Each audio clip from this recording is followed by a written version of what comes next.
का दुल्हा बड़ा पिए खाए वाला मिल गई का हो अब ओके पता ना रहे अगुआ फंसा देला लड़की गाय समान होली एक खूटा से छोड़ के दूसर की खूटा में ले जाके बांध देवा लोग वो गाये हुई उन्हें गाय का दर्जा दिहल गई बछिया का दर्जा दिहल गई। ए भैया हो ओके पता ना है अगुआ फंसा देने हुआ क्या 6 दिन 10 दिन जब ससुरे से बिता के नैहरे में आई हो भौजाई तरफ की का हो नंदो ठीक ठाक पाहुन हुआ ना बोले भौजाई तरफ की कैसन हो ना बोलो तो पाहुन ठीक ठाक हुआ ना माने में जाने ना गलत की है भौजी पाहुन का तो पूछबा मत कर वो प्रकार कुर्ता उज्जर उज्जर पहिर के क्रीम कलर का कबो उज्जर कबो हरियर कबो पियर पाहुन घूम के खाली दिन भर चट्टी चौराहे पे गांव में चौधिराना करे में माहिर हुआ द्वार भैया बाबू गैला एक नंबर का घर देखला दुआर देखला द्वार देखला बियाह कैला इतनी धूमधाम से पैसा लगौला कैसा तुम्हारी उत्तर नहीं है मैं ससुरा को शिकायत करे लगलो कलश की मत पूछ का कहत है मास्टर यह कहले हो बड़ा सही जननी खुद सही जननी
अगर जन्म हुई तो बिया पर इसका एकदम मालूम पड़ेगा कि पानी का कि 5 बजे शाम का जैसे कि 5 बजे घड़ी में शाम भई तब उनका पगली घंटी बज जाने चरनी पर लगे खातिर हो टिकवा पर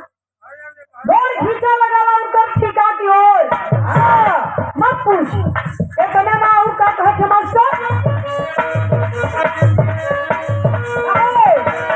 अभी तक बहुत ही नहीं लगी तो मनी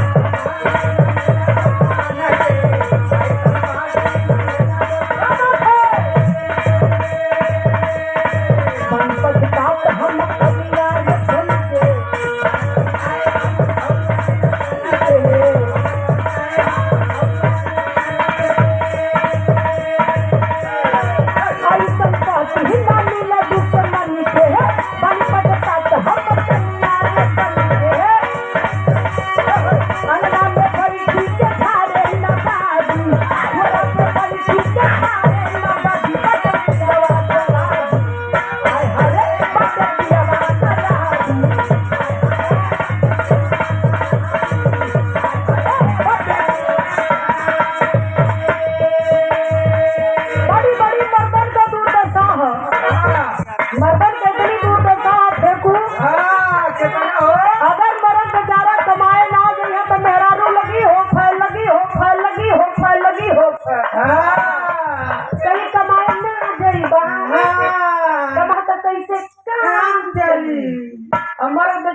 माए चल दिए जहाँ 4 महीना 5 महीना 6 महीना बीतल तबले लगी है दुनिया वाल लगी है दुनिया वाल लगी है दुनिया कहिए का हो